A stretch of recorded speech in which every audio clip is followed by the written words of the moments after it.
తీసుకునేదే 22 లక్షల చిల్లర.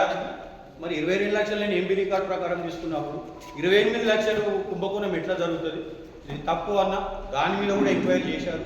అందులో కూడా ఎలాంటి అవకతవకలు జరగలేదని రిపోర్ట్ ఇచ్చారు. టోటల్ రిపోర్ట్స్ అన్నీ నా దగ్గర ఉన్నాయి. మరియు పెట్రోల్ పంపులో అవకతవకలు అన్నారు. సరే, మనము 2019 పాత పీరియడ్లోనే పెట్రోల్ పంప్ శాంక్షన్ చేసుకోవడం జరిగింది. సెకండ్ టర్మ్లో నేను 20లో దాన్ని వర్క్ చేస్తూ 21, 22లో పెట్రోల్ పంప్ లేదు, దాన్ని ఎలా నడపాలో తెలియలేదు. అలాంటప్పుడు మనకు రేటు మనది ఏముండే అంటే 8 రూపాయలు డిఫరెన్స్ ఉండే డీలర్ రేటుకు మన రేటు. రైతులు నష్టపోతారని చెప్పి దాన్ని ఆపడం జరిగింది. మళ్ళీ పర్మిషన్ వచ్చిన తర్వాత దాన్ని ఒక 5-6 ట్యాంకర్లు కట్టి సెల్ చేయడం జరిగింది. అందులో కొంచెం ఆవిరి అయింది. మరియు మనకు ట్యాంకర్కు ఒక 5 నుంచి 8 వేల నష్టం జరిగింది. అది నేను ఒక 3 ట్యాంకుల దాకా నాకు ఏర్పడలేదు. సరే, ఆ 3 ట్యాంకులకు మా సెక్రటరీ గారిని అడిగినా, మరి ఏంది పెట్రోల్ ఎంత వచ్చింది, ఎంత అమ్మినాం, ఏం నష్టం వస్తుంది అంటే మళ్ళీ మనం సివిల్ సప్లై వాళ్ళకి ఫోన్ చేసినాం. సార్, మరి మన ట్యాంకర్లు మాకు ఎందుకు నష్టం జరుగుతుంది? ఇలా 4 ట్యాంకర్లు కడితే మాకు నష్టం జరిగింది, ఆవిరి ఇంత ఏంటంటే వాళ్ళు వచ్చి చెక్ చేసారు. సరే, రీడింగ్ కొంచెం ప్రాబ్లం ఉందన్నారు, వాళ్ళు సెట్ చేసిపోయారు. అంతటా కూడా మళ్ళీ దాన్ని 4 ట్యాంకర్లు అమ్మినాక ఆడికి పెట్రోల్ అయిపోయింది. ఏదో కారణాల వల్ల బ్రేక్ చేసింది. అది ఇప్పటికి కూడా స్టాక్ ఉంది. వాళ్ళ స్టాక్ ప్రకారం 5 లక్షలు, మా స్టాక్ ప్రకారం 8 లక్షలు ఉంటుంది. మరి అందులో కూడా దాన్ని క్లియర్గా మొత్తం ఉన్న స్టాక్ తీసేసి డైరెక్టర్ గారు, మా వైస్ చైర్మన్ గారు వేదికపైకి రావచ్చు.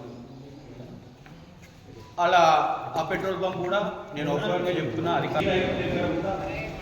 రూపాయలు తీసుకున్నా అని రైతు కూడా నాకు అనలేదు, ఏ రైతు కూడా ఆశించలేదు. కాబట్టి నా మీద అవినీతి ఆరోపణలు పెట్టి మంచిగా నడిచే సొసైటీ మరి వాళ్ళ ఏ పరిస్థితి తెచ్చిందో 9 నెలల నుంచి ఒక లోన్ ఇవ్వని పరిస్థితి. మరి అలా నా మీద అభియోగాలు చేస్తూ నా మీద ఒక 21 lakhs రిపోర్టు టోటల్ ఎంబీలు ఉన్నాయి, రికార్డులు ఉన్నాయి, ఇస్టిమేషన్లు ఉన్నాయి. వీళ్ళు 2017 నుంచి నా మీద ఎంక్వైరీ పెట్టారు. మరి 10 ఏళ్ళ కట్టిన బిల్డింగ్ పైసలు 10 ఏళ్ళు తీసుకున్నాను. ఆ బిల్డింగ్ పైసలను ఈ బిల్డింగ్లో తీసుకున్నట్టు వీళ్ళు ఎక్స్ట్రా తీసుకున్నామని చెప్పి 11,50,000 ట్రాన్సాక్షన్లో యశ్వంత్ రెడ్డి గారు తీసుకున్నారని నాకు ఎంక్వైరీ రిపోర్ట్ లేదు. నా దగ్గర ఆల్రెడీ ఇవన్నీ డాక్యుమెంట్స్ ఉన్నాయి, టోటల్ డాక్యుమెంట్స్ ఉన్నాయి, టోటల్ ఎంబీలు ఉన్నాయి, టోటల్గా నేను ఎంబీ ఎంత వర్క్ చేసినా అంత తీసుకున్న కాయిదాలు ఉన్నాయి. ఇవి ఏ ఆఫీసర్కైనా మేము చెప్పేదానికి సిద్ధంగా ఉన్నాం. ఇక్కడ కూడా అవినీతి జరగలేదు. మరి నేను 2018 మార్చిలో ఇది రిజిస్ట్రేషన్ చేసుకుంటే 2017లో తీసుకున్న బిల్డింగ్ పైసలు మరి ఇళ్ళకి ఎట్లా వస్తుంది? 2030 3వ నెల 2018లో రిజిస్ట్రేషన్ చేసుకొని 21 లక్షల శాంక్షన్ అక్టోబర్లో తెచ్చుకొని 2018 అక్టోబర్లో వరకు స్టార్ట్ చేసి 2019 వరకు క్లోజ్ చేసింది. మరి అన్నప్పుడు 2016లో కట్టిన బిల్డింగ్ పైసలు ఇల్లు ఎట్లా తీసుకున్నాను నేను. కాబట్టి నేను ఏ ఆఫీసర్కైనా ఎక్కడైనా నేను వాళ్ళకు రికార్డు ప్రకారం నేను ఎక్కడ తప్పు చేయలేనని నిరూపించుకుంటా. నా దగ్గర అన్ని డాక్యుమెంట్స్ ఉన్నాయి. మరి ఆ ఎంక్వైరీ మీదనే జనరల్ బాడీ పెట్టి మీరు ప్రజలకు చెప్పాలి, మీ మీద వచ్చిన అభియోగాల మీద ప్రజలకు వివరించాలని నాకు వీళ్ళకి ఫోన్ చేశారు. కాబట్టి నేను ఇవాళ మహాజన సభ పెట్టడం జరిగింది. మరియు షేర్ అమౌంట్ ఒకటి 4 lakhs చిల్లర అని చెప్పి పెట్టారు.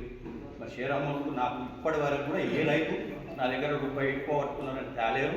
మరి ఆ షేర్ అమౌంట్లో కూడా ఎలాంటి తేడా లేదు. ఏ రైతు కూడా కాంప్లైంట్ ఇవ్వలేదు. ఏ రైతు కూడా నా షేర్ అమౌంట్ 10,000 పట్టుకునేది 12,000 పట్టుకుంటే 2,000 తీసుకున్నాడు. ఏ రైతు కూడా నాకు కాంప్లైంట్ ఇవ్వలేడు, నా దృష్టికి రాలేదు. మరి మేము ఇప్పటి వరకు అయితే నేను ఎక్కడ అవకతవకలకు పాల్పడలేదు. మరియు నా మీద కక్ష సాధింపుతోటి నన్ను దించాలని, సొసైటీ చైర్మన్గా దించాలనే ఉద్దేశంతో అవిశ్వాసం పెట్టి మరి అండ్ల వీగిపోయి డీసీఓ గారితో ఎంక్వైరీ అంటే 11 నుంచి 1 గంట వరకు అది అవిశ్వాసం నెగ్గా చేసుకోవాలి.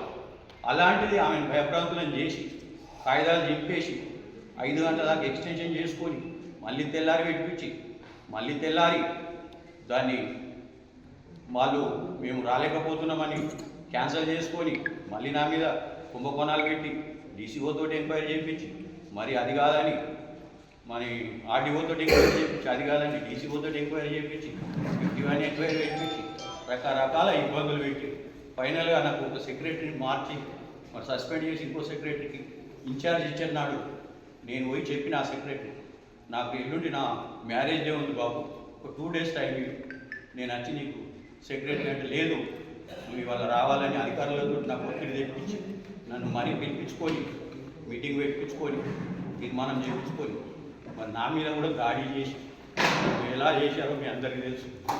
మరి భయప్రాంతులను చేసి కొట్టి మరి ఇది పైశాచిక ఆనందాన్ని వదులుతున్నారు వాళ్ళు. మరి ఇది ఏ రకంగా కరెక్ట్ ప్రజలు మీరు నిర్ణయించాలి. మరి నేను ఏ తప్పు చేసినా మీకు ఆ రోజు చెప్పినా ఈరోజు చెప్తున్నా రేపైనా నేను తప్పు చేస్తే దేనికైనా సిద్ధంగా ఉన్నా అని చెప్పుకుంటూ మరి మీరందరూ కూడా నాకు సహకరించిన నా పాత డైరెక్టర్ అందరికీ పేరు పేరున మా వైస్ చైర్మన్ అమ్మగారికి మరి అప్పుడు కూడా నేను ఏడేమి చేసిన ఏ ఒక్కరోజు కూడా నాకు ఒక డైరెక్టర్ తోటి ఇలాంటి ప్రాబ్లం రాలేదు.